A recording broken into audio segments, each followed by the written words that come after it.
She was simply known as the janitor. They ridiculed her for reading while she worked. Then they were stunned when she delivered the valedictorian speech at graduation, revealing everything. At Larchmont Hills Academy, everyone recognized Olivia Cranston and Camille Strathmore. It was understood. They were the daughters of families who traveled by private plane and ate at restaurants where the menus didn't list prices. Their presence in a room prompted people to either rise or avert their gaze, a reaction born of habit, fear, or envy. They weren't malicious, not precisely, but they understood early on that kindness wasn't essential. Politeness was a choice. Deference? It was reserved for individuals who could provide something in return. And for someone like Janice Albury, the reserved black woman with gentle eyes and rough hands, there was no advantage to be found. Janice had been employed at the school for nearly 2 years. Each weekday, she arrived before sunrise and departed well after the final SUV had exited the gated parking lot. She scrubbed the floors, shined the trophies in the main hall, and ensured the restrooms were fresh. She seldom spoke unless addressed, and her voice, when she did, was as tranquil as a still pond.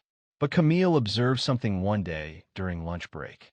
She had forgotten her phone in the chemistry lab, and hurrying back, she noticed Janice in an empty classroom, not tidying, but looking through a large biology textbook, her lips moving as if saying something softly. Camille rested against the door frame and smiled. "I didn't think you were interested in science," she said. Janice looked up. "I'm just reviewing some earlier learning." Camille angled her head. "Are you going to teach now, as well?" Janice smiled. "Not precisely." It began modestly. There were whispered comments and laughter when Janice walked by. Camille told Olivia, and the two created a playful game from it. "Oh, look," Olivia whispered one morning as Janice wheeled her cart past their lunch table. "Einstein with a mop," Camille chuckled. "Probably writing her thesis on floor wax." They laughed a little too loudly.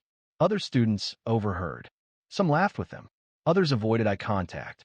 No one intervened. Janice kept her head down. It was her usual practice. The students overlooked the way her eyes paused on the school crest etched into the wall, her gaze thoughtful rather than resentful. They failed to observe her tendency to listen more than to speak, or her habit of keeping a notebook in the side pocket of her cart, partially filled with notes. One person showed her kindness. Mr. Del Toro, a literature teacher from Fresno who had a fondness for those often overlooked. On one occasion, he observed Janice carefully aligning the copies of To Kill a Mockingbird on a cart just outside his classroom. "You know," he remarked, "most people simply stack them and proceed." Janice offered a slight shrug. "That book warrants more than crooked edges," she said. He chuckled. "I often say that," he stated, then paused. "Have you read it?" Janice responded to his question. "Twice. Initially in high school, and subsequently when I was mature enough to grasp its true significance." He never requested anything further, but from that point forward he would leave a book for her on the bench outside the staff room every other Friday. No message, no inquiries. Nevertheless, the girls persisted. One afternoon, Olivia waited until Janice passed by, then whispered, "I bet she sleeps in the janitor's closet. Probably dreams in Clorox." It wasn't simply impolite, it was unkind. But Janice continued walking, and that disturbed Olivia more than anything. She anticipated embarrassment or anger, or at the very least a reaction. Janice's silence, however, felt inescapable. This made her a figure to be reckoned with. The lights at Northwood High typically dimmed around 8 p.m. Most evenings, though a few always remained lit, sufficient to create long shadows across the marble corridors. It was during these hours that Janice seemed to transform. As the classrooms fell silent and the usual teenage bustle subsided, she would move her cart into the supply closet, change into a clean shirt, and bring her notebook to room 114. Room 114 was no longer designated for a specific class. It had a flickering light and one desk leg shorter than the others. Most teachers steered clear of it. However, Janice had adopted it. The door did not lock, and that was acceptable. She didn't require privacy. She simply needed space.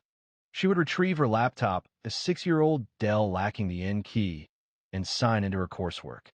She was 6 credits shy of finishing a degree in educational leadership through an accelerated adult program offered by the same university that operated Larchmont Hills Academy. A small, understated provision located within the staff handbook provided full scholarships to employees who worked a minimum of 30 hours a week. Most staff members overlooked it. Janice had not. It wasn't about ambition at this point. The focus was on completing a project that had been halted years prior. This was a time when she possessed a child, a husband, and a secure job in Maryland, only to lose all three within 18 months. Life has a way of deflating you before you're aware you've been holding your breath. She never expressed her struggles to anyone. It wasn't a behavior she'd been taught. Occasionally, late at night, she would receive a message from her sister in Detroit. You sleeping or still playing superhero? Janice would respond with a photo of her textbook and a brief message. Chapter 6 is proving difficult. Her sister would then send a laughing emoji, followed by, "You're still the smartest person I know. Don't let those stuck-up girls get to you." She never shared with her sister the full extent of the difficulties. She omitted the incident where Camille accidentally knocked over the bucket of dirty water and seemed to find amusement as Janice knelt to clean it. There was also the incident when Olivia confided in a group of parents during a school tour, suggesting the institution favored hiring individuals with charitable backgrounds. Yet, Janice persisted. She consistently arrived 5 minutes early. Her cart was always spotless, her uniform immaculate. She possessed patience but lacked innocence. Her understanding of the school's customs surpassed that of the students. Beneath the refined wooden interiors and carefully selected diversity pamphlets, there existed a decay. Not everyone, naturally, but sufficiently pervasive to permeate the atmosphere. Janice had no intention of rectifying it. Her task was simple: observe, listen, and document. Unbeknownst to the students, and even the staff, Janice had been selected for a role extending beyond cleaning floors. 2 years prior, following an internal report alleging the Academy's neglect of racial and economic discrimination, the Board of Trustees approved a discreet strategy. They decided to place someone within the school, silently. Someone who wouldn't attract attention. Someone who could witness everything. While working part-time at a community college in Oakland, Janice received a job offer. The position came with no title or special privileges, simply an ID badge, a mop, and a defined purpose. That purpose was to observe, to take notes, and to document the patterns of behavior that were not able to be captured in policy memos or camera footage. The work was not glamorous. However, it was significant. And late at night, with her coursework open in one window and her field notes in another, Janice recorded everything. It wasn't only the cruelty, but the indifference, the smiles that vanished the moment someone turned away. She also wrote about the good teachers, the limited number of students who met her gaze. She recalled how Mr. Del Toro left that copy of Beloved with a sticky note that said, "For someone who understands silence." Still, each shift drained her, not from the labor itself, but from a necessity of feigning. She bore their ignorance as a second uniform, and with each passing day, it became increasingly burdensome. A change was on the horizon, though not as they anticipated. By early spring, the students at Larchmont Hills Academy were already largely disengaged. Señoritas had arrived gradually, like a dense fog, subtle, pervasive, and self-satisfied.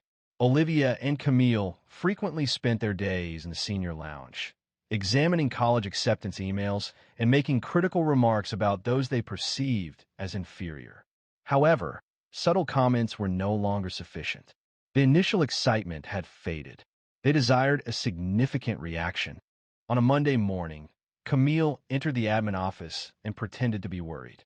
"I think the janitor's been stealing test copies," she whispered to the front desk clerk, making her voice sound very low. "I saw her in a classroom late at night, alone." Ms. Robbins looked surprised. "Janice, are you certain?" Camille adopted her most innocent expression. "I don't want to cause problems for anyone, but this school is supposed to be secure, isn't it?" It was a carefully planned action. If anything resulted from it, so much the better. A sense of unease lingered.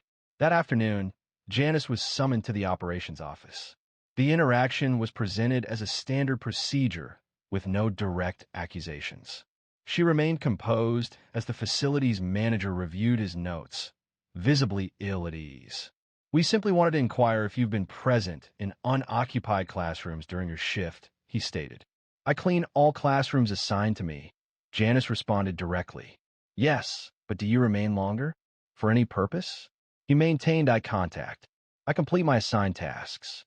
Occasionally, I require a brief respite, as do most people." He acknowledged this with a nod and made a note. "Very well, that concludes the discussion." Janice rose. "Should any questions arise regarding my work, I would welcome a straightforward discussion." The gentleman's cheeks flushed slightly. "There are no concerns. Simply, you understand procedure." It was a flimsy fabrication, and both were aware of it. Outside the office, Janice located Camille resting against the wall, feigning interest in her phone. The smile offered was not amicable. "Everything satisfactory, Miss Albury?" Her tone was saccharine. Janice remained unmoved. It was more effective than one might expect. Camille's face faltered briefly, then quickly returned to its characteristic sneer. However, this was no longer a trivial matter. Camille and Olivia had matured observing individuals evade consequences. This fostered their confidence and impulsiveness. 2 days elapsed before Olivia planned a further incident. She let a silver necklace fall near the janitor's closet and then dramatically announced its disappearance from her locker during lunch. A small crowd assembled. She raised her wrist in a theatrical gesture. "I'm certain I had it in there earlier today," she declared. "I suppose it could be lost permanently," Camille observed. Their friends chuckled, some visibly anxious. "Perhaps check the mop bucket," they joked. However, when one of the admin staff overheard the remark and volunteered to investigate, Olivia quickly recanted. "No, I'm sure I simply misplaced it. It's nothing significant," she said. The immediate concern subsided, but the awkwardness remained. That evening, Mr. Del Toro walked past Janice in the hallway. He stopped. "You're doing okay," he said. Janice looked up from her card. "You've been here long enough to know the games these kids play," he sighed. "Too long sometimes." There was a pause. "Is there anything I can do?" She thought for a moment. "Keep doing what you're doing. That's rare enough." What neither of them knew, what no one knew, was that Janice had already sent her first internal report to the board. Documented dates, quotes, and behavior patterns were observed. Names redacted for now, but she wasn't the only one being monitored anymore. An independent firm had initiated discrete audits. These audits included interviews and surveys presented as student engagement questionnaires. Camille and Olivia believed they had complete control over the school, but attention was shifting. Rumors began to change their focus. Despite this, the girls continued their actions. Cruelty had developed into a pattern, and patterns are difficult to change when they have never faced repercussions. Then, one Friday, Janice heard something that stopped her. In the lounge, behind a cracked door, Camille was speaking to a boy from the tennis team. "You know that janitor, Janice?" she said. "My mom says people like her are just here to make the place look diverse." She referred to it as optics. The boy laughed. Olivia added, "My dad said the school's bleeding money giving those scholarship perks to staff. It's basically charity," Camille scoffed. Unable to repair the situation with books, Janice stood quietly, 1 foot still in the hallway, one hand gripping the edge of her cart. She said nothing, but something within her shifted. She had been patient long enough, but now she had everything she needed, and it was almost time to show them. Before she was sweeping floors under fluorescent lights, Janice Albury had been someone else entirely. 12 years prior, she held the position of Director of Curriculum Development for a public school district in Maryland, known then as Janice Simmons. Her responsibilities included managing a corner office, overseeing 3 staff members, and proudly displaying a plaque from the state superintendent. She was married and a mother. Life at that time possessed a sense of order and comfort. However, that changed with a tragic event. Her husband's car was struck by a delivery truck on I-83 during a snowstorm. He perished in the accident. Her daughter, Kira, who was 6 years old at the time, survived, though with significant injuries. After 2 months spent in a hospital bed, Janice faced a year of surgeries and rehabilitation.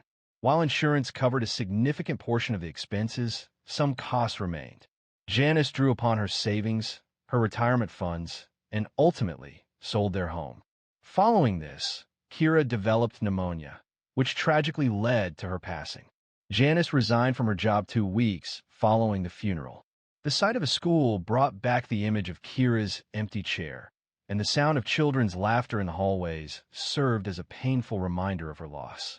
She moved around, taking temporary work, staying with friends, then in rented rooms, ultimately settling into a small studio apartment in Antioch, California. Despite these changes, she consistently read and continued learning. This pursuit led her to discover a program, a little-known educational equity initiative offered through a university partnership, representing a fresh opportunity. When asked if she would agree to work undercover to examine behavioral differences between students from privileged backgrounds and faculty perspectives, she readily accepted. She acted not out of financial need, but because the system had let down too many individuals resembling her. She refused to accept this inaction. Applying for the janitorial position using her maiden name, she successfully completed the background checks, keeping her degree and credentials secured in a folder at home. Initially, her goal was simply to observe and listen, to remain unnoticed. She had no plan to participate. The incidents she witnessed were disheartening. A senior teacher deriding a student with a speech impediment under the assumption of privacy. Discussions about a girl's financial aid occurred at a staff meeting, presented as a personal failing. Then there were Camille and Olivia, whose parents' substantial donations had secured the gymnasium's naming rights in honor of a hedge fund. Their self-assurance stemmed not from conceit, but from a sense of privilege. Janice felt disheartened by what she observed. Eleanor Larchmont, the school's founder, had originally conceived of the academy as a place for future leaders from all backgrounds. However, that original vision had diminished over time, obscured by financial influence, promotional efforts, and preferential admissions practices. Consequently, Janice began her work. Her notebook rapidly filled with detailed observations, specific dates, recurring linguistic patterns, staff reactions. She consistently attended faculty meetings when possible, choosing to sit in the rear of the room. She posed inquiries that prompted discomfort among those present. She took on committee assignments that others avoided. Steadily and carefully, she became the source of information the board required. And during evenings, as the halls became vacant, she studied. She wasn't simply observing, she was revitalizing herself. Each finished module advanced her progress toward that second degree. Each submitted essay felt like rediscovering a part of the woman she once was. During one evening spent reviewing a case study about institutional gatekeeping, a particular sentence caught her attention. It stated that genuine authority doesn't proclaim itself, it waits to be recognized. She emphasized this line with underlines. Graduation was approaching rapidly, just 3 weeks away. She had finished the program without drawing much attention. Her grade point average ranked her among the highest in her group. The board had previously approved her to address the audience. Camille and Olivia continued to walk through the halls with an air of confidence, unaware of what was about to unfold. The faculty, too, were on the verge of a realization that learning extends beyond the classroom. Janice had observed them for 2 years. Now, she was poised to step forward, taking the central position, and they would be completely surprised.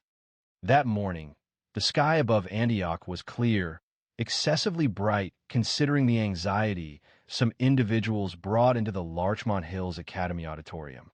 Families occupied the seats, proud parents filled with anticipation and clutching phones, surrounded by flowers, ties, and costly perfume. The scene appeared flawless. Camille Strathmore wore a champagne-colored stole that her mother had flown in from France. Olivia Cranston had her hair professionally styled before dawn, her makeup applied to endure the entire day. They smiled for photographs, laughed with joy, and stood with the grace of young women who'd been raised to believe the world was within their reach. Behind the scenes, Janice remained still in her black robe. There were no embellishments, no unnecessary details. She declined the academic award the committee presented, stating she had no need for it. What she desired was a single moment, just one, and that moment had arrived.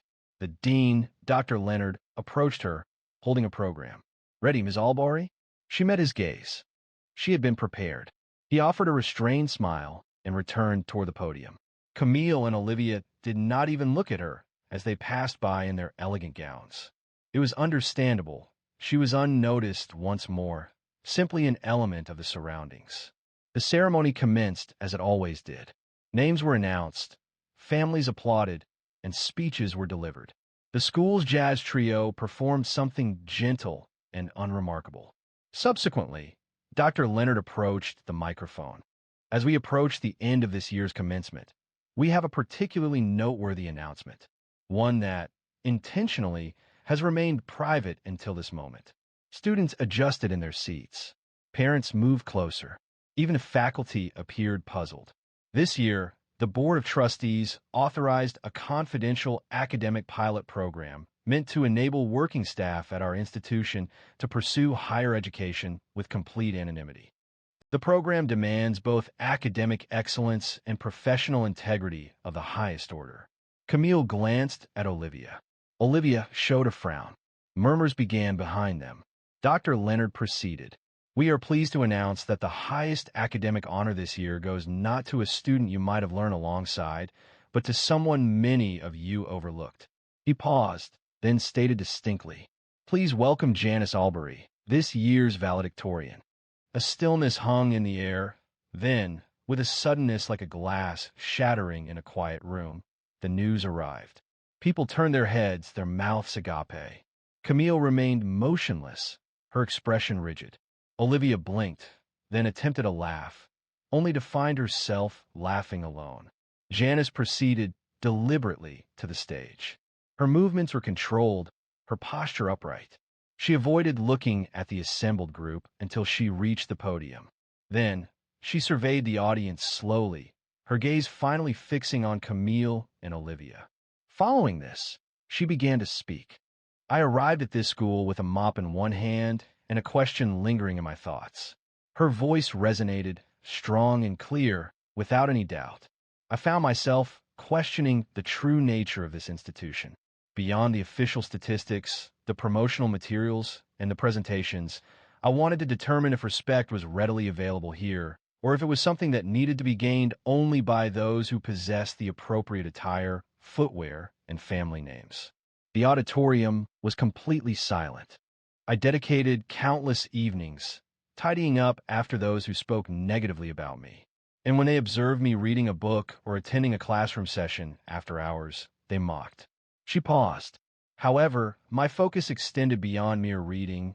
I was observing, studying, not solely to earn a degree, but to uncover solutions.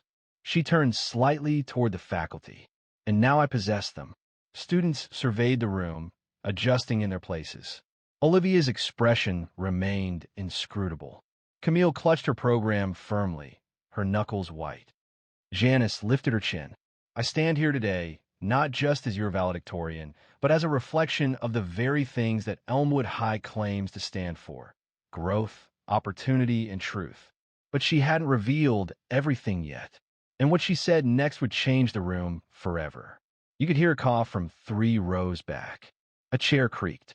A phone buzzed quietly against someone's hip, but no one moved to check it. A hush fell over the room as people leaned in, anticipating Janice's next words. She proceeded deliberately, taking a drink of water, briefly reviewing her notes, and neatly folding them. Then, she raised her gaze.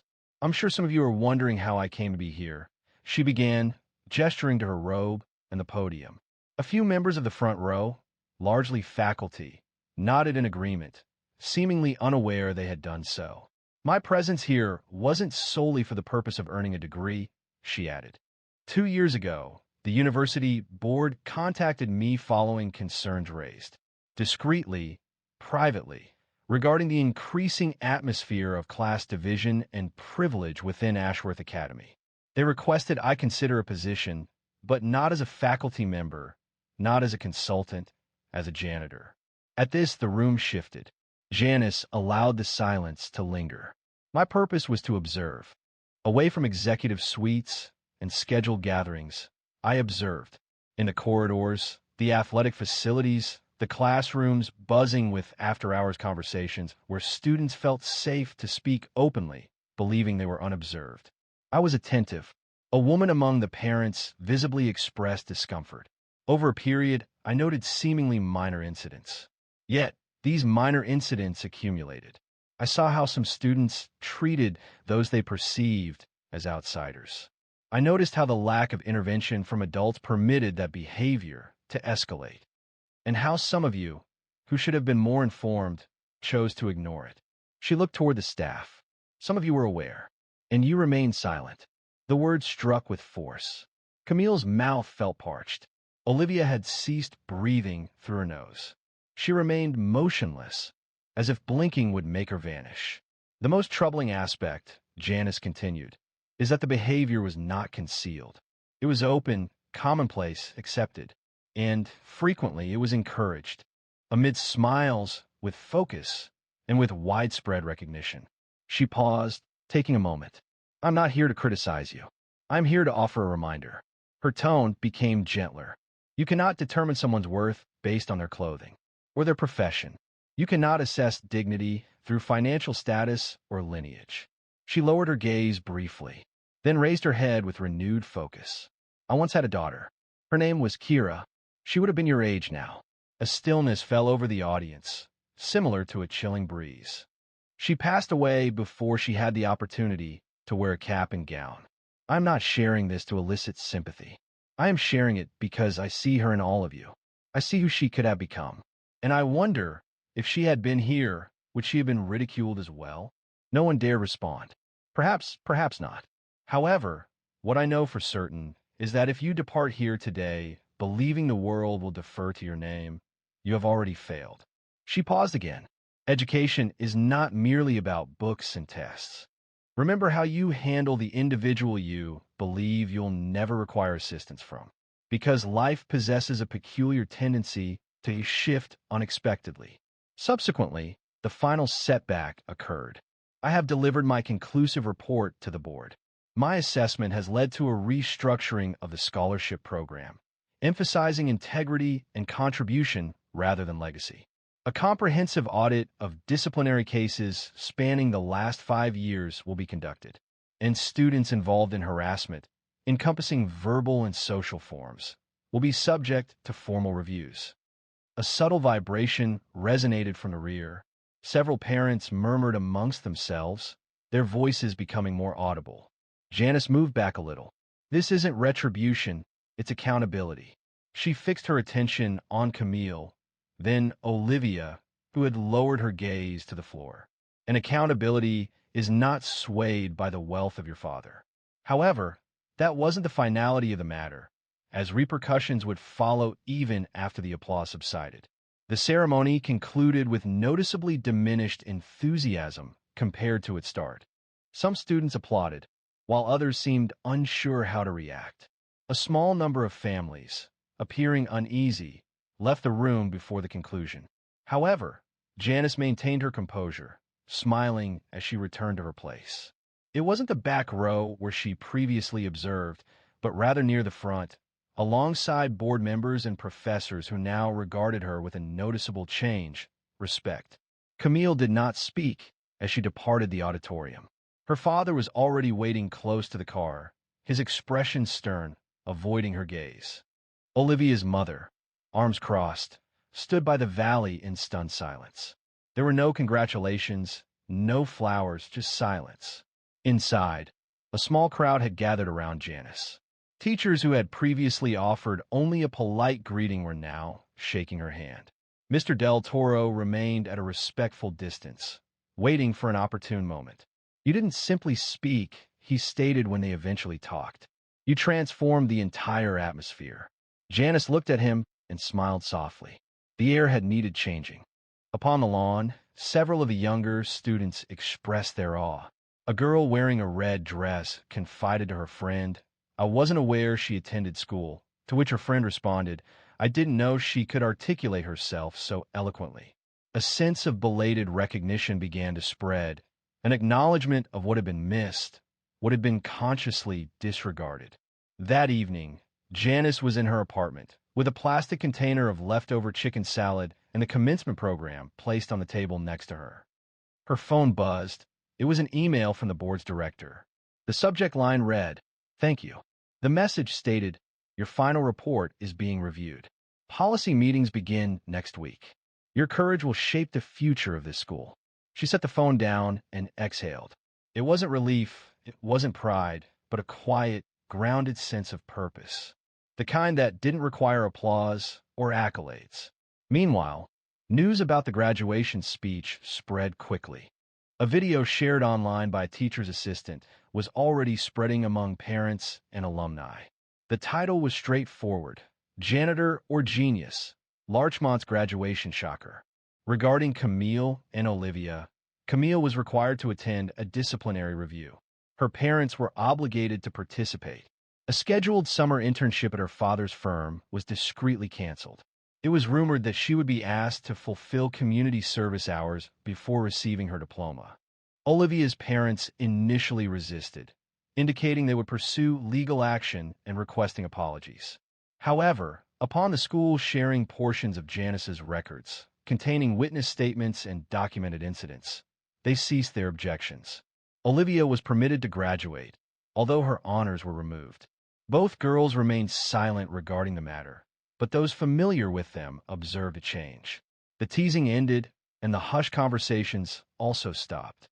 The following fall, Janice received a new opportunity, the role of Director of Equity and Inclusion Initiatives for the school district. She agreed to take the position. On her final day, as she walked the halls with her cart, she placed a sticky note on the supply closet door. It read, "Respect isn't owed, it's revealed." With clean floors, clear eyes, J.A., and a final goodbye, she left the mop behind. Leaving Larchmont Hills, she wore a navy blazer and carried a satchel, not to demonstrate professional advancement, but because she felt no further need for discretion. 1 week later, she returned, not in a work uniform, but as a guest speaker for the new staff orientation. Standing at the podium again, she addressed the teachers, new hires, and assistants. "Your job title doesn't determine your influence," she stated. "How you treat people when no one's looking does." Her voice resonated to the back of the room, and this time, everyone was attentive because they finally grasped the meaning. Respect isn't about volume, it's about the impact you make. If this story resonated with you, if it prompted you to reconsider how we treat people, we believe it's sufficient. Subscribe to the channel, share this story, and discuss it. The world would benefit from more individuals with qualities similar to Janice's, and it's valuable to remember that the most reserved person present could impart the most significant lessons. A judge publicly fined her concerning a small cross necklace, believing she was simply another person present. However, when she rose and spoke, the entire courtroom became quiet, and the subsequent events left even the bailiff astonished. Alana Merriweather did not go to the Rutherford County Courthouse, anticipating conflict. She went to support her younger cousin, Deshawn, who'd been arrested following a routine traffic stop that had escalated into a considerably larger matter. She requested a day of leave from work, chose a navy blue blouse, slacks, and flats. The outfit was simple and understated, yet respectful. A delicate gold chain with a small cross hung around her neck. It was not ostentatious, barely noticeable unless one looked closely. Someone did notice. The courtroom was full. It contained people awaiting their turns, lawyers reviewing documents, and deputies positioned along the walls. Alana settled into the second row, remaining quiet and composed. Her purse rested in her lap. She nodded softly to her cousin, who appeared exhausted from stress, his eyes weighed down by fatigue. He remained silent, offering her a look of thanks. That was sufficient. Judge Raymond Keller entered with his characteristic formal walk. The judge was known for a particular demeanor. Across Murfreesboro and in surrounding areas, lawyers spoke of his meticulous nature, traditional, direct, and unyielding. A Vietnam veteran who transitioned to a legal career, He regarded the courtroom as a space of great importance. His space. The bailiff called the room to order. Before proceeding, Judge Keller addressed the room, looking at the attendees as he said, "I'd like to address a matter of decorum." He looked directly at Alana. "You, ma'am, the one in blue. Please rise." Alana blinked, surprised, and slowly stood. Her heart thudded a little faster, but she kept her posture straight. "You're wearing a religious symbol," he said, his voice firm. "That's not permitted in my courtroom. Neutrality matters here." A fine of $50 was levied for disrupting court decorum. The room fell silent. Some individuals adjusted in their seats. Others averted their gaze, visibly uncomfortable. Alana did not respond immediately. She was familiar with being publicly singled out, questioned, and dismissed, yet she still felt surprised. A fine? For wearing a necklace? She glanced at the bailiff, then back to the judge. "Your Honor," she stated calmly, "is this a published policy? Could you please direct me to the statute or court rule that permits that penalty?" Keller showed no visible reaction. "This is my courtroom. I established the procedures." Alana nodded thoughtfully. "I comprehend that, sir.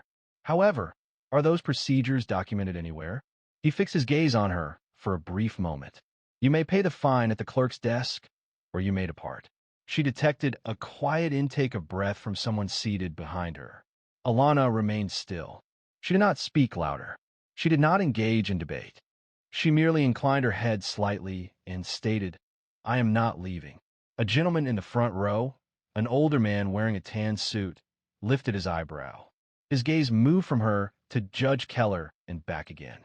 Judge Keller slowly straightened his robe. "Then you will be held in contempt?"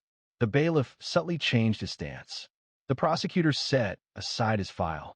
A palpable change occurred. The atmosphere felt denser, not with theatrics, but with focused concentration. Alana released a single breath through her nose.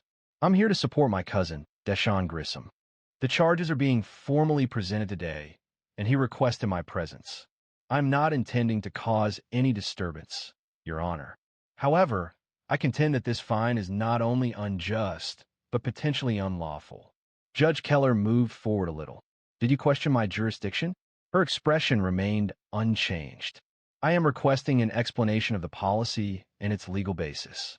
He hesitated briefly. It was slight, almost unnoticeable, but the pause was present. He did not anticipate that. "Who are you?" he inquired, his voice growing tense.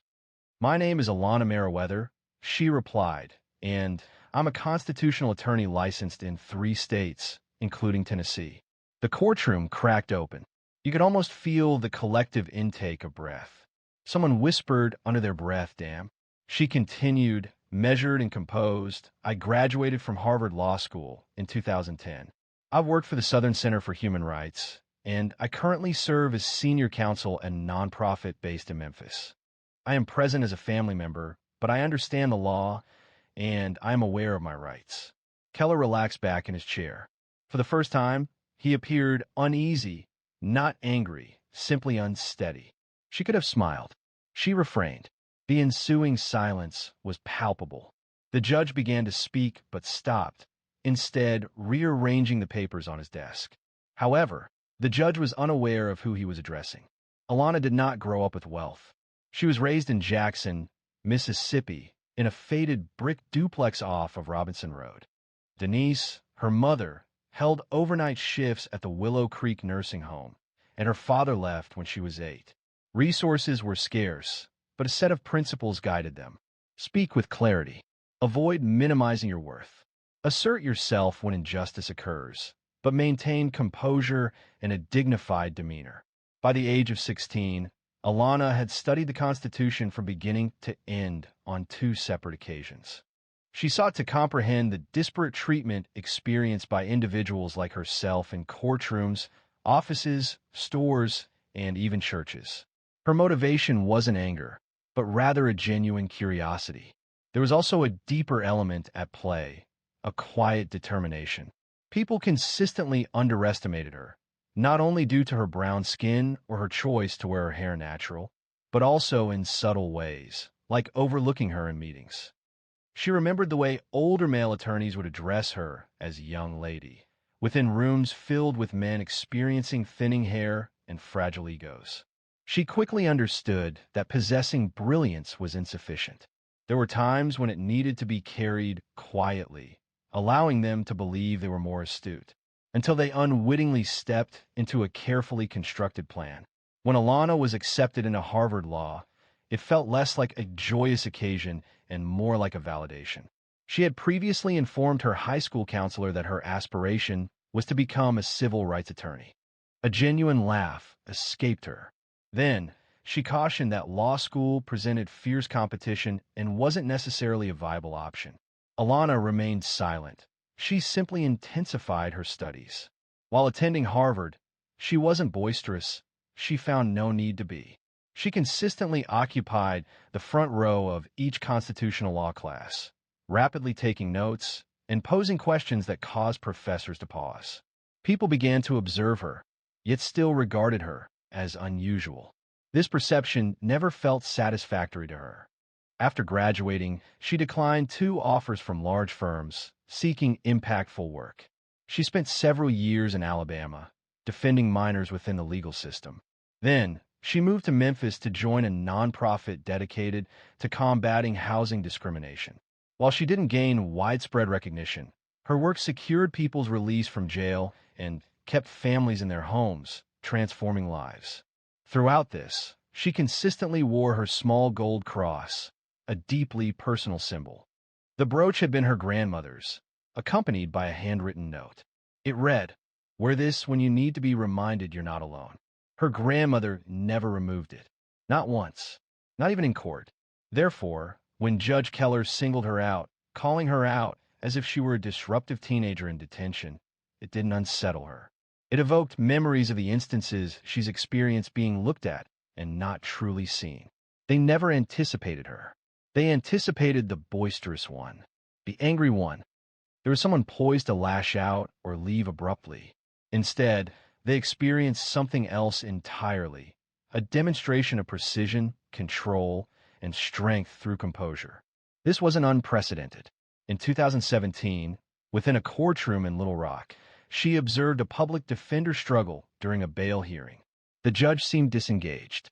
The defendant, a 19-year-old facing trespassing charges at an abandoned building, was on the verge of being assigned $1,500 bail, an amount he was unlikely to afford. Alana rose, introduced herself, and referenced 3 Arkansas statutes that the judge seemed to have missed. The judge conceded. Bail was waived. The defendant was released that same day. That demonstrated her character. Consequently, sitting in Rutherford County, facing a fine for a necklace of great personal significance, before a judge who believed he could compel her to be silent, Alana remained steadfast. She straightened her posture. When she introduced herself to the courtroom, her name, her qualifications, her purpose for being present, it wasn't intended for Judge Keller. It was directed toward everyone who perceived her as simply someone's relative. However, today wasn't a day when silence was an option. The courtroom remained quiet for an unusually long time. Judge Keller shuffled papers, seemingly stalling. But Alana remained still, her hands clasped before her, patiently waiting. Not contesting, merely waiting. From the far corner, the prosecutor subtly adjusted his posture, his fingers still. The bailiff's gaze moved between Keller and Alana. A change was palpable. The room's power dynamic had altered. It wasn't solely emanating from the bench. Keller spoke, clearing his throat. "This court will proceed with the next case." He refrained from mentioning the fine again, at least for now. However, the absence of his usual reprimand was keenly observed. Deshawn's case was then called. He remained standing, still wearing the wrinkled button-down shirt from county lockup. He looked at Alana, his eyes reflecting both pride and concern. She offered him a singular, composed glance, a look conveying, "Don't panic. I've got this." The public defender approached the table. However, before he could speak, Alana moved forward. "Your Honor," she stated distinctly, "with the court's permission, I would like to represent Mr. Grissom today. I've reviewed the charges and spoken with him. He desires me to stand in his defense." Judge Keller looked up. You aren't listed as counsel. I presented my bar card. My Tennessee license is current. You can verify with the Board of Professional Responsibility I am listed as Alana Joy Merriweather. He paused a moment too long and then nodded once. Proceed. Alana moved to stand beside Deshawn. Her cousin appeared to want to laugh and cry simultaneously. She placed one hand gently on his shoulder as she turned to address the court. Mr. Grissom was stopped due to a non-functioning tail light. The arrest report indicates he was asked to leave the vehicle and subjected to a search without consent. No warrant was present. The officer's statement made no mention of probable cause. Additionally, the encounter progressed to resisting arrest when he inquired about the reason for being handcuffed. He did not raise his voice, nor did he threaten anyone. She retrieved a document from her purse. I've submitted a written motion to dismiss, supported by 3 Tennessee Supreme Court rulings. Each affirms that a warrantless search under these circumstances constitutes a violation of the Fourth Amendment. Additionally, the resisting arrest charge lacks supporting video evidence, despite officers wearing department-issued body cams. The room was still again. Alana frowned, leaned back, and accepted the motion from a clerk. He reviewed it. It was evident. With a rapid scan of the room and a slight twitch of his jaw, Alana remained silent. She stood motionless, allowing him to read, while ensuring her presence was undeniable. Behind her, people subtly adjusted their positions, not from disinterest, but from focused attention. This was no longer the woman they believed was in distress just moments prior. This was a different person altogether. Judge Keller looked up. You wrote this motion yourself? I did. I prepared this draft last night following a review of the police report and a conversation regarding the arrest with Mr. Grissom, and I am not affiliated with a law firm. I am employed by a civil rights nonprofit. Our organization focuses on due process violations, housing discrimination, and wrongful convictions. The judge tapped the motion lightly on the desk. Your client's record? No prior arrests. No violent offenses. He's a full-time electrician's apprentice, simply trying to get to work on time the day this occurred. Another long silence. Keller turned to the prosecutor. State's position? The prosecutor paused. We'd be willing to dismiss the resisting charge. Maintain the traffic infraction. Alana spoke again, her voice resolute. We'd agree to that only with the court confirmation that the search was unlawful. Mr. Grissom deserves that documented. It was a confident move. No apologies. No hesitation. Simply a direct, justifiable request supported by legal precedent. Keller observed her. The courtroom rarely witnessed such assertiveness. A woman, a black woman, effortlessly navigating legal procedures. She did so without displaying anger or arrogance, simply presenting clear and precise facts. He adjusted his glasses. The motion to dismiss was granted. The traffic infraction remains with a warning, and no fines will be assessed. Alana offered a subtle nod, devoid of a smile or celebratory gestures. She then turned to Deshawn. You're free to go. He paused momentarily, as if his body needed time to process the news. Subsequently, he left the defendant's table and embraced her firmly. A murmur rippled through the courtroom once more. It wasn't regarding the case itself, but about her. However, what Alana did next silenced everyone. Instead of returning to her place, she faced the bench, her voice remaining calm. Before I sit down, Your Honor, I would like to formally challenge the fine issued earlier this morning. Keller visibly recoiled, as if startled. Do you want to reopen that matter? He asked. Yes, sir, she replied. You stated that religious symbols were not permitted in your courtroom. However, unless this courtroom is functioning under martial law, the First Amendment remains applicable. Her tone was measured. She did not need to raise her voice. In County of Allegheny versus ACLU, the Supreme Court underscored the requirement for government institutions to maintain neutrality rather than hostility towards religion. Prohibiting a small cross pendant, particularly from an individual who is not testifying or speaking to the court at that moment, does not represent neutrality. The action appeared as targeted suppression, and the gallery had gone completely still. Alana advanced 1 foot. Additionally, there was no written policy displayed, no public signage indicating the ban, and no prior warning provided. I am found without citation, without precedent, and without any attempt to verify my intent or role in the proceedings. Keller adjusted in his seat. His face had lost some of its typical composure. One could observe something stirring behind his eyes: calculation, doubt, perhaps even shame. Are you suggesting the court violated your rights? He inquired. Alana remained motionless. I am not making accusations. I am presenting established facts. I request the fine be rescinded, and the court record should indicate that this incident transpired outside established protocol. The prosecutor glanced up momentarily, then resumed, looking down. The bailiff's hands were now clasped before him, his jaw tense, and his posture more formal. Keller hesitated before replying. He fixed his gaze on her for a prolonged, intense period. Then he announced, "The fine is withdrawn." This wouldn't be documented. Alana offered a brief nod. "Thank you, Your Honor." She pivoted and proceeded to her place with composure. Murmurs arose once more. However, this time, they weren't filled with uncertainty. Instead, they conveyed interest and deference. A woman seated behind her silently asked another, "Who is she?" Alana remained uninvolved. She simply took her seat, retrieved her notebook, and gently opened it to a fresh page. The judge, for the first time that morning, seemed to be truly contemplating. His movements became more deliberate. He examined the files with greater attention. The issue he's ignited by the fine for the necklace had escalated. It had become something more significant. The prosecutor spoke quietly to the bailiff, who acknowledged with a nod and jotted a note. The shift was noticeable. Court reconvened. Several more cases were heard.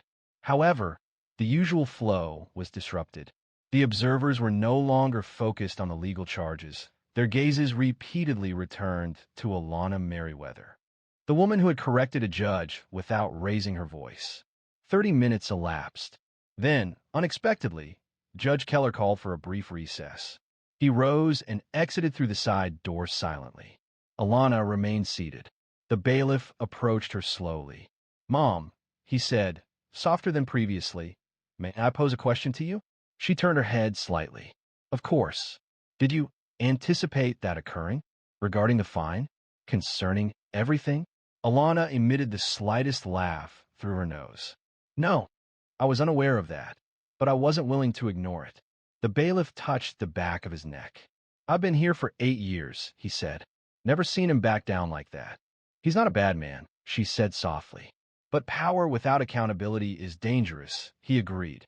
It wasn't a matter of obligation, but comprehension. Further down the hall, 2 court reporters spoke quietly. The younger one appeared visibly shaken. She was familiar with every case, reciting them easily. "Lawyer?" one asked. "Yes, from Harvard. Can you believe that?" She attended to support her cousin and unexpectedly challenged the judge. The courtroom observers expressed disbelief. However, Alana felt no sense of triumph. She found no pleasure in undermining someone. Her purpose wasn't to shame Keller. She simply sought justice. When it was lacking, she created it herself, carefully and deliberately. Yet a subtle shift began to appear in Judge Keller's gaze. Upon his return to the courtroom, Judge Keller seemed altered. His posture lacked its previous rigidity. He appeared unchanged in stature, simply quieter. No longer seemed a man attempting to maintain authority, but rather someone attempting to grasp how he relinquished it without awareness. He took a seat, adjusted his glasses, and proceeded to the next case. Even his voice had diminished in tone. It was subtly altered, almost imperceptible to an ordinary observer, yet Alana recognized it. She had witnessed this previously. Men in positions of influence struggling with a reality they resisted acknowledging, that they had transgressed a boundary, and someone unanticipated had retaliated. As the courtroom emptied and people moved towards the exit, Keller remained seated on the bench, his gaze fixed forward. Alana collected her belongings and was nearing the door when she heard him call out, "Ms. Merriweather." She paused and turned, her face showing no emotion. He rose from his seat and descended the steps deliberately, as if considering each one. "I'd like a word, if you're willing." The bailiff seemed uneasy, questioning whether this was a directive or a private inquiry. Alana offered a subtle nod, then turned to Deshawn. "Give me 5," she murmured to him. Keller refrained from escorting her into chambers. They remained just outside the vacant courtroom, maintaining enough distance for some discretion, yet remaining visible. He cleared his throat. "I owe you an apology." Alana didn't reply. Not yet. She allowed him to formulate his thoughts. "I formed an assumption," he proceeded, "an inequitable one, regarding your intentions, regarding your position. I was mistaken," she responded gently, but without resentment. He lowered his gaze. "That's the difficulty, isn't it? One shouldn't need to be." Another pause. "I have dedicated 32 years to that bench," Keller stated, "and I have valued order, structure, neutrality. But you help me understand, occasionally what we consider neutral is simply convenient for those already in power." The statement impacted him more profoundly than anticipated. Alana simply looked at him, maintaining steady, respectful eye contact. There was no trace of ego, only honesty in her silence. "I don't expect forgiveness," he stated, "but I will say this. I won't forget today." Alana offered a slight nod. "That's all I hoped for." She prepared to leave, but he called out to her one last time.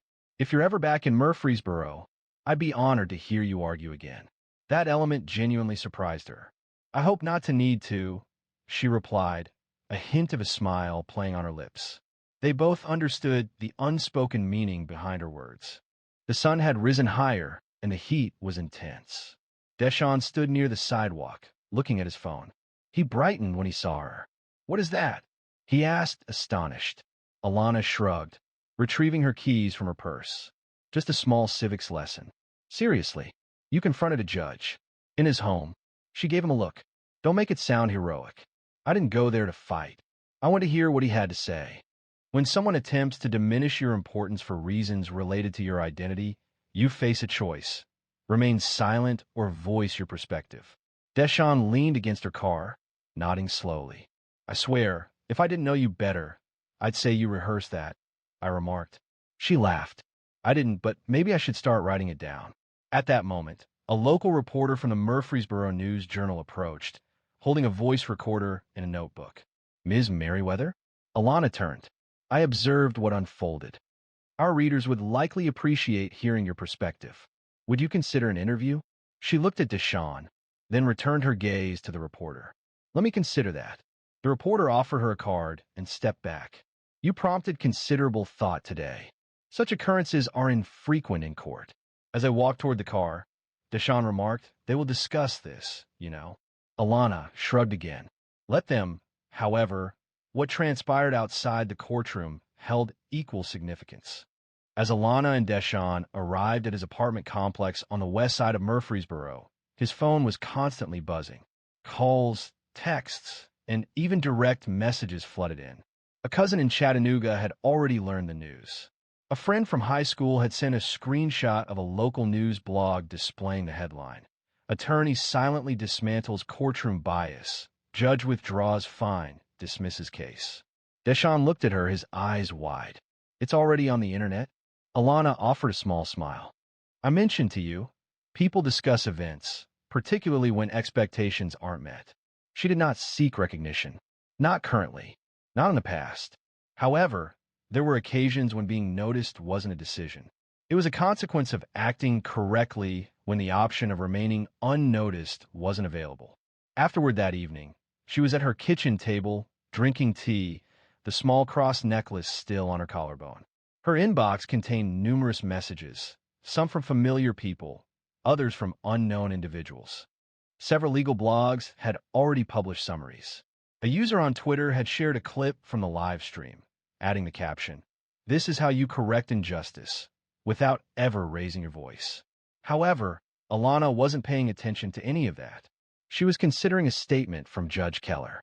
What we often consider neutral is simply convenient for those already wielding the authority. That observation resonated with her. She recalled her childhood, holding her grandmother's hand during evening church service. The pastor's words resonated. Sometimes the loudest thing you can do is not shout. It's stand. Initially, it seemed like a poetic statement. Now it felt genuine. The following day, she returned to her position at the nonprofit office in Memphis. Her colleagues did not alter their behavior toward her. There were no celebratory balloons or enthusiastic applause. Instead, one of the interns presented her with a file and requested she review a housing complaint by noon. She appreciated the normalcy of it. Information still circulated, even without her direct involvement. A week later, she received a call from the Middle Tennessee State University Law Department. They were planning a community forum concerning courtroom ethics and bias, and a member of their board had recommended her as a speaker. She nearly declined. Nearly. Then she recalled the courtroom, the shift in people's gaze when they recognized her as an individual, and how many others remained voiceless, awaiting someone to advocate for them. Consequently, she consented to participate in the forum. 14 days later, a pastor from a church in Smyrna contacted her. He requested that she address their youth group regarding the law, its true meaning, its protective function, and how it can be applied equitably if individuals understand how to ensure its accountability. She accepted the invitation. She continued to agree, not due to enjoying the focus, but because the narrative was no longer solely hers. It belonged to all who had ever occupied the rear of a courtroom and considered, "They won't hear me." She had never shared this with Keller. However, that day had also altered her. She frequently reflected on him. She questioned whether he retained that moment within his memory as she did. If he ever observed someone in his courtroom differently afterward, perhaps with increased consideration, perhaps with a touch more humility. She hoped so. One Friday afternoon, as she was leaving the office, she noticed an envelope affixed to her door. It bore no name and no return address, only her name typed neatly.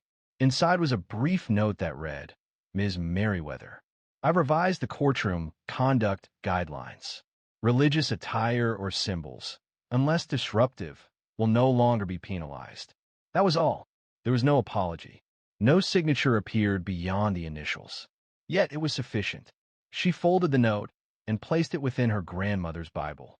Alana Merriweather didn't seek recognition. She desired equity. Certain narratives briefly capture attention before fading. Others resonate deeply, altering perspectives, even without direct interaction with the individual who initiated that change. For Alana Merriweather, that courtroom moment represented not a culmination, but a segment within a more extensive narrative. A narrative encompassing decisions largely unseen by others. For instance, staying up all night to assist a tenant contesting an unlawful eviction. Dealing with late-night calls from worried mothers whose sons were detained without bail. Or traveling 3 hours to a courthouse in Jackson simply to observe a judge who was reported to be unfairly treating defendants with limited financial resources. She made no introductions. She simply observed, documented her findings, and waited for discernible trends to emerge. When questioned about her composure and restraint in the face of disrespect, she consistently replied, "I know what I carry." She didn't need to demonstrate its weight to show it was heavy. That courtroom didn't alter her. It simply reinforced why she selected this profession initially. Not for recognition, not for retribution, for respect. She had no desire to embarrass Judge Keller. She aimed to make him consider. And in that, she was successful. Some time passed, and during a talk with a group of teenage girls at a public charter school in Memphis, one of them asked, "Weren't you the woman who spoke directly to the judge and caused him to appear mistaken?" Alana responded with a smile. "I didn't speak directly to him. I spoke with purpose. And I didn't cause him to appear mistaken. I offered him an opportunity to reconsider." The girls seemed surprised. "Isn't that essentially the same thing?" Alana replied, "Not in the slightest." Several of the girls chuckled, but a few seemed to take her words to heart. Those were the ones she intended to reach. She continued, "The goal isn't to win arguments. It's to win ground, so the next person doesn't have to fight the same fight." That resonated with them, just as it resonated with her. She understood her story might disappear from news feeds. The tweets, the blogs, the clipped videos, they'd all be lost eventually. But someone would remember. Someone in the gallery who witnessed that moment unfold. Someone who'd felt invisible that day and walked out feeling a little stronger. That was sufficient. Some individuals enter a space seeking attention. Others, like Alana, enter, communicate with precision, and leave a lasting impact. The gold cross remained a daily adornment. She would be prepared again if another courtroom attempted to challenge its presence. For invariably, someone will attempt to diminish you to align with their expectations. And equally, a decision will always present itself, to diminish or to stand, to speak or to allow silence to convey your message. She elected to stand, with insight, not with empty words, not with arrogance, but with a clear objective. And that's what caused people to recall, not that she achieved victory, but how she achieved it. If this narrative resonated with you even slightly, if it prompted thought, emotion, or introspection, then please don't keep it private. Subscribe, distribute it, and help spread it. You never know when your steady voice might be the one that transforms the atmosphere. In a park, she performed a life-saving act for someone she didn't know. 3 hours passed, and then 5 high-end automobiles arrived at her residence. The subsequent events rendered her utterly stunned. 20 years. That was the duration of Denise Lattimore's service to that hospital. She wasn't simply a nurse, she was the nurse. The one they consulted when situations became critical. The one who eagerly accepted the less desirable shifts. Holidays, weekends, overnight assignments. Denise was consistently present. And then, abruptly, she ceased her service. The electronic message arrived at 6:42 a.m. While she was sipping her first cup of coffee, her shift wasn't supposed to start until 7:30. There was no meeting, no call. Just a subject line that read position status update.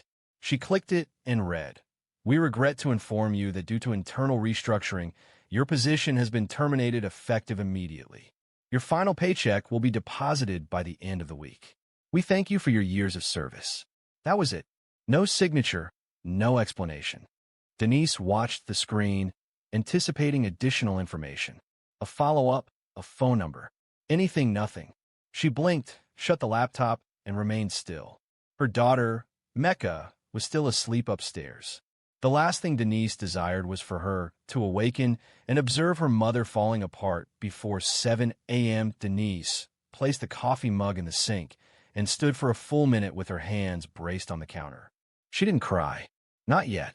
She grabbed her keys, slipped on her running shoes, and left a note on the table. Went for a walk. "Be back soon. Love you." She didn't even bother to change out of her scrubs.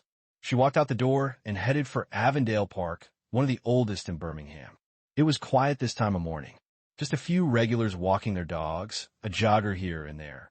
Denise wasn't sure what she was doing. She hadn't planned this walk. She hadn't planned anything. A weight settled in her chest, a feeling she needed to process. The phrases from the email echoed in her mind. "We regret to inform you." She considered it harsh, not just the dismissal, but the moment it occurred. Her daughter had recently begun her studies at Miles College. Tuition payments were approaching, and Denise had been striving to manage every dollar to cover expenses. There had been no prior notice. No meeting, no warning, simply a formal, impersonal message. She walked until her calves ached. She located a bench overlooking the small lake and sat down. Her phone vibrated. It was Mecca. "Hey, Mom, everything okay?" It read, "Didn't hear you leave." Denise looked at the message. She began to type a reply. Deleted it. Typed another. "Yeah, I'm fine. Just needed air. Love you." She set the phone down and leaned back against the bench. The sky was a gentle, early blue, the kind of color that could make you momentarily forget how difficult life can be. "I gave them everything," she murmured, not realizing she had spoken aloud. To anyone else observing, she appeared like just another woman taking a morning walk. But internally, Denise was falling apart, not solely due to the job loss, but from the silence that followed. No one from the hospital contacted her. No one sent a message. 20 years, and not a single farewell. She rubbed her eyes. She wouldn't cry in a park, but something within her altered right then. Perhaps it was exhaustion. Perhaps it was grief. Perhaps it was anger disguised in a gentler form. For the first time in a long time, Denise felt still. Not okay. just still. Then she heard it. A sound. Quick. Sharp. Like someone hitting the pavement hard. She turned her head. A man had fallen near the trail, just beyond the row of hedges. He was maybe in his late 50s, face down on the ground, motionless. People looked, but no one moved. But Denise did. Denise didn't hesitate. Her body kicked into gear before her mind even caught up. She rose quickly, running towards the man prone on the asphalt. As she approached, the heat of the pavement was noticeable, along with the odor of sweat and a metallic tang. She wasn't sure if it was blood or fear. He remained still. "Sir?" she asked, kneeling beside him. "Can you hear me?" There was no response. Several individuals had paused at a safe distance. No one advanced. She carefully turned him over, observing his chest for signs of life, his neck for a pulse. His complexion was ashen. A bluish tint was appearing on his lips. Denise placed her fingers on the side of his neck. She felt nothing. "Call 911, she shouted without looking up. Someone mumbled, "Already did," but it seemed unimportant. She began counting seconds. She tilted his head back, checking his airway. Then she leaned in, delivered 2 quick breaths, and started compressions. 1, 2, 3. Her hands moved as if she's done this many times before. But this wasn't a training dummy. This was real. This was a matter of life or death. An audience observed, whispering and recording with their phones. However, their presence was insignificant. It was solely about her and him, and the sound of her hand striking his chest. "Come on," she murmured. "Don't you dare give up." He appeared to be in his mid-50s, dressed in a fitted black workout set, with a wedding ring and an Apple Watch. He seemed like the type of man who should be too healthy to collapse in public. But hearts are not governed by appearances. 1 minute passed, then 2. Denise felt sweat soaking through her scrubs, her hair plastered to her forehead. Her arms were sore, and her back throbbed. She continued working, focusing on her breathing. She compressed and counted. The silence was intense, a silence that felt like it was holding its breath. Then he gasped. The breath was weak and strained, but it was a breath. Denise moved closer. "Hey, are you with me?" His eyelids flickered. His chest moved a slight movement. Paramedics arrived less than a minute later. 2 of them rushed from the ambulance, carrying equipment. "I got him breathing," Denise said swiftly, stepping aside to allow them to take over. "No pulse when I arrived." I immediately began compressions. One of the medics acknowledged her. "Are you a nurse?" She replied I was. He didn't have time to inquire further. They proceeded with urgency. Oxygen mask, defibrillator pads, and vital signs assessment. Denise retreated, allowing the trained professionals to take charge. Her hands trembled. Someone behind her commented, "You saved him." She turned to see a woman, mid-30s, a jogger, visibly anxious. "You were incredible," the woman added. I didn't know what to do." Denise nodded once, then turned her eyes back to the man on the ground. She didn't need thanks. She just needed him to live. As they loaded him onto the stretcher, one of the paramedics looked at her and said, "You bought him time. That man's lucky you were here." Denise gave a tired half-smile. "I guess we both are," she said, watching as the ambulance pulled away. Sirens off. That was usually a good sign. The crowd began to thin, individuals returning to their daily lives as if nothing had occurred, as though they hadn't just witnessed a stranger die in return before their very eyes. Denise remained still for a brief moment, her heart racing. She then proceeded back towards the bench where it all began, sat down once more, and picked up her phone. Mecca had sent another message. "Mom, are you okay? Would you like me to bring breakfast?" Denise gazed at the message, her thumbs pausing above the screen. She then typed, "I'll be home soon." An event occurred. "I'll explain when I return," she texted. She didn't know the man's name, didn't know if he'd survived the day. Her actions weren't for praise. It was a reaction. It was inherent. It was her purpose.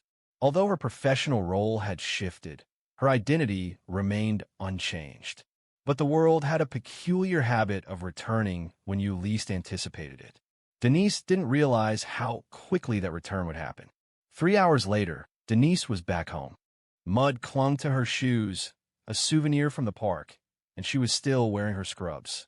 Mecca had prepared eggs and toast, placing them on the stove before heading to her shift at the daycare. The house was silent, punctuated only by the ticking of the wall clock, which consistently ran 5 minutes fast. Denise settled onto the front porch, cradling a chipped mug of green tea. She held it with both hands, attempting to find comfort in its warmth rather than dwell on the persistent tension beneath her ribs. Her thoughts were jumbled, with fragments of the incident in the park and recollections of the chilling email.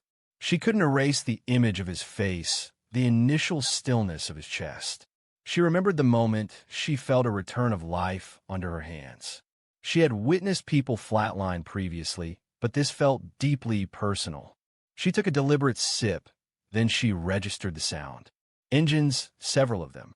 She raised her head from her mug and blinked.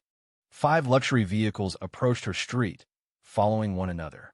These weren't simply elegant cars. They were the type usually seen in magazines or on social media influencers' profiles.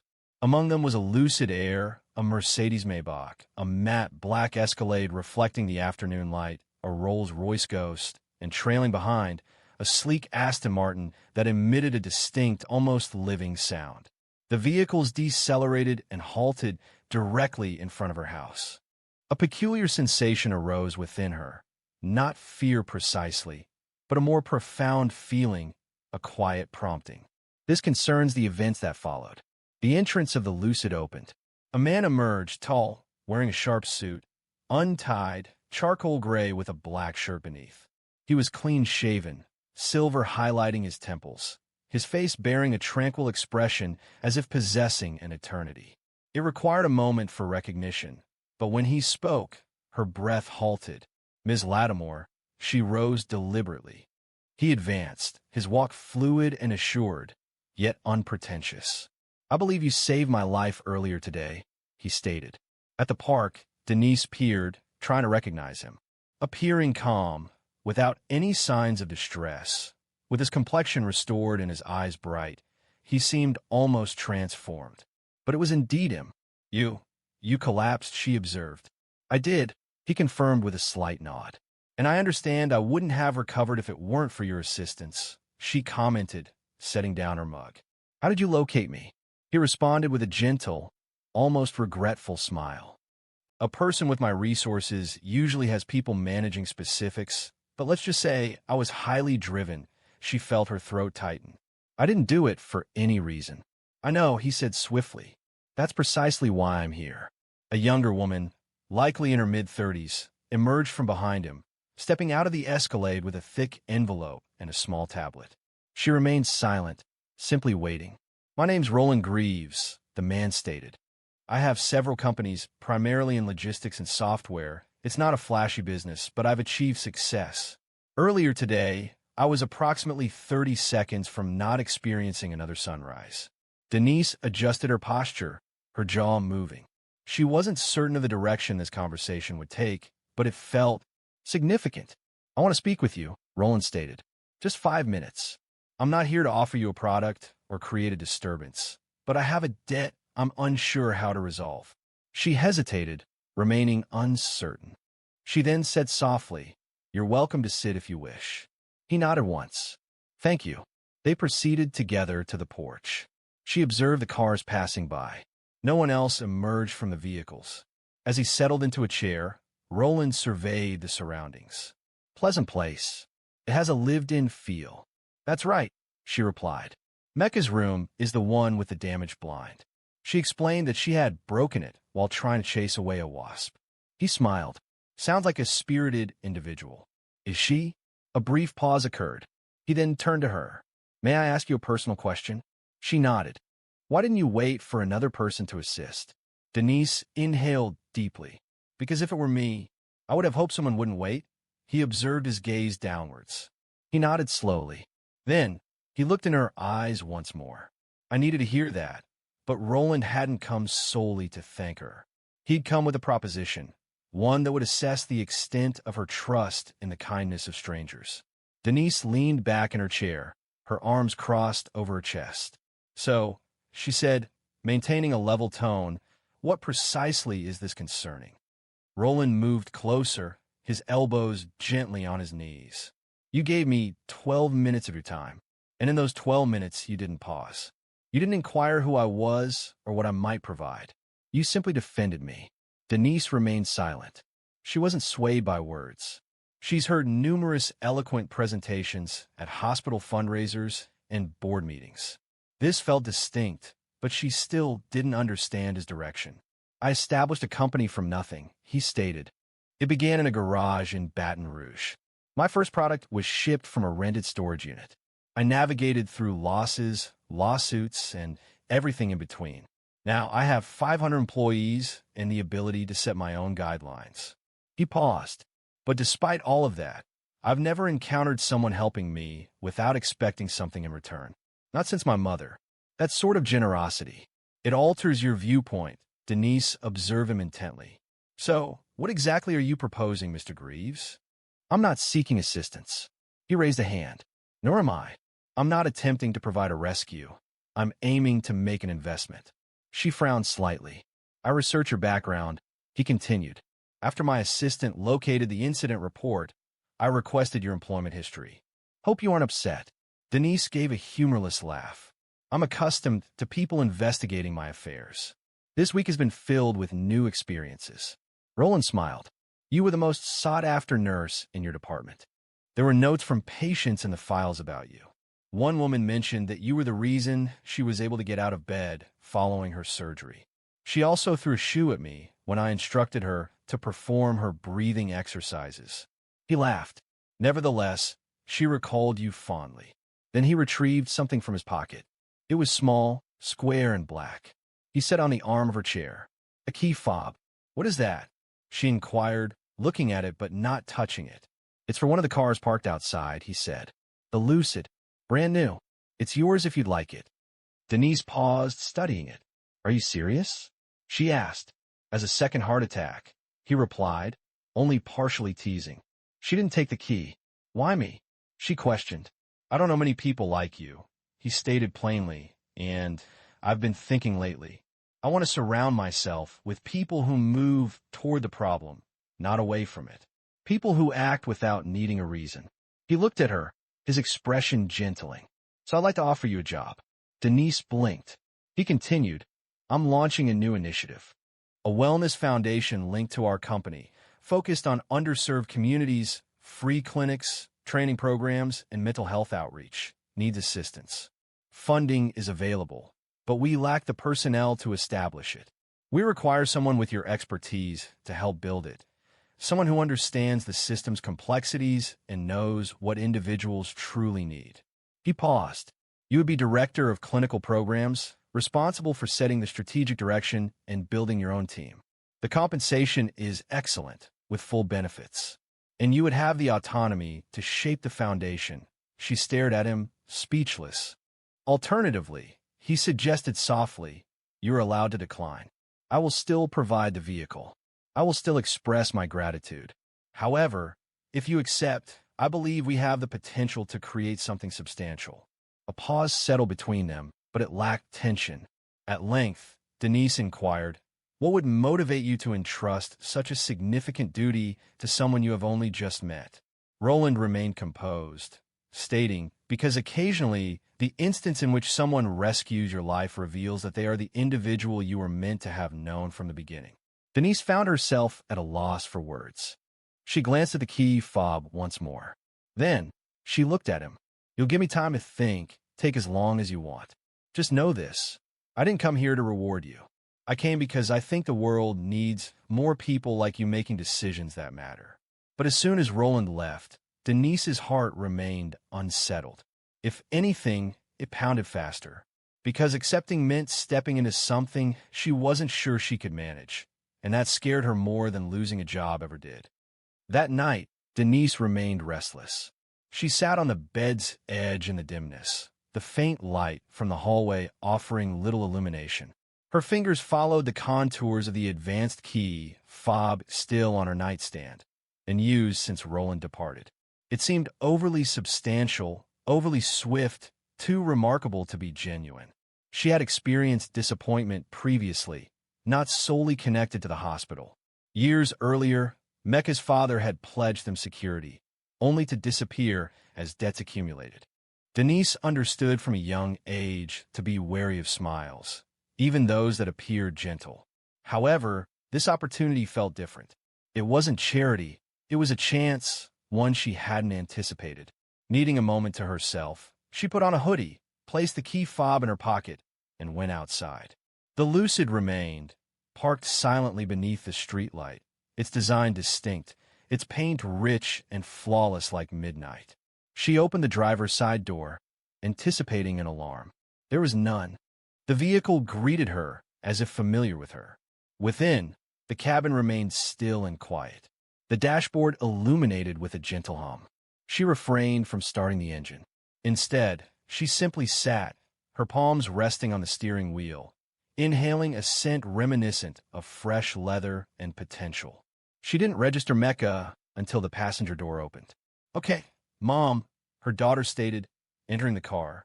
"Who did you rescue? And what sort of James Bond operation were you involved in?" Denise looked up, surprised. "What are you doing awake? The porch light was on, and you weren't in your room." "That's code for Mom is spiraling." Mecca glanced around. "This car is insane," by the way. Denise sighed. "It was the man in the park. He found me." Mecca turned sharply. "What? How?" He's not just some guy. His name's Roland Greaves, owns like 3 companies. He offered me a job." Mecca's eyes widened. "Doing what?" "Building something. A clinic. A program. He wants me to run it." "Wait.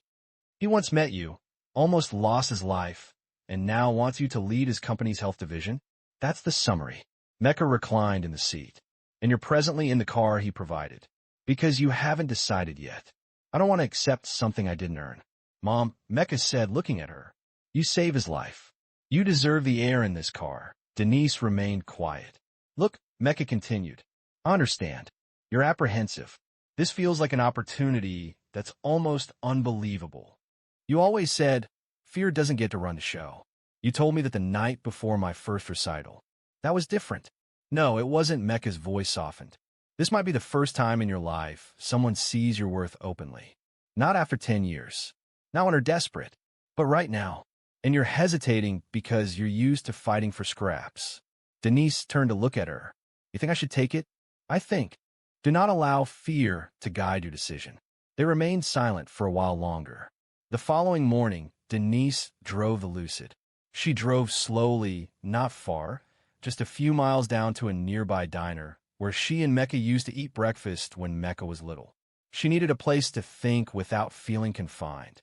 While she drank her coffee, an older man in a corduroy jacket sitting at the counter gave her a polite nod. "Beautiful car outside," he said. Denise turned, feeling a little unsteady, still adjusting. "Can't complain about good fortune," he remarked, moving his cup. "You simply need to ensure you utilize it wisely."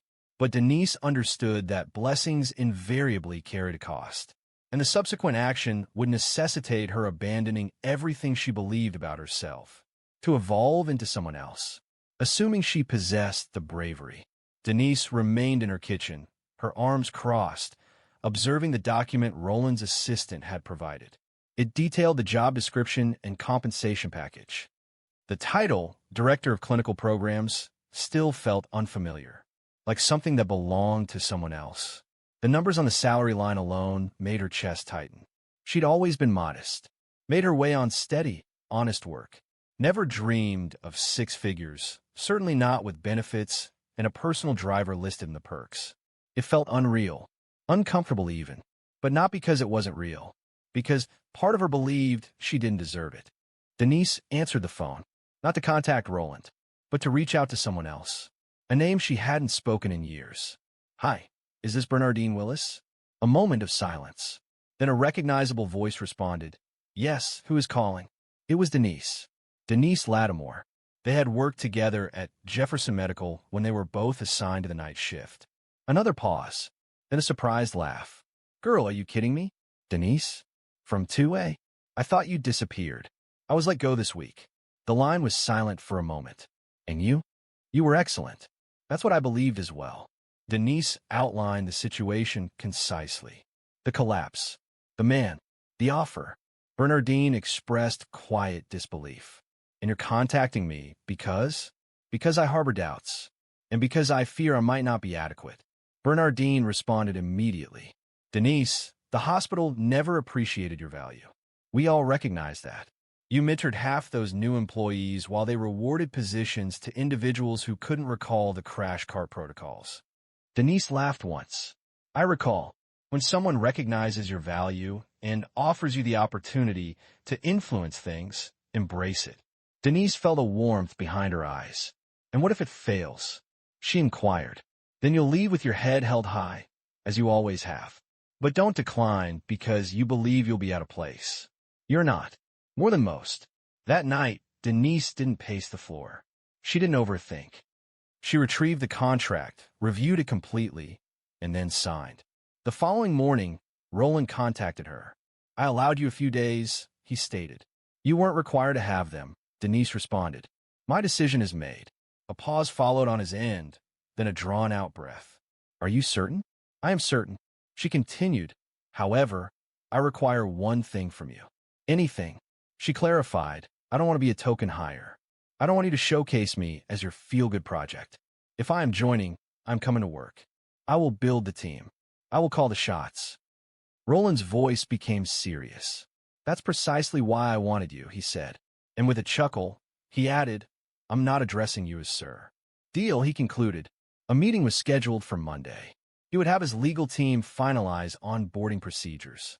She would visit the campus they were assessing in Tuscaloosa, the location for the first community clinic.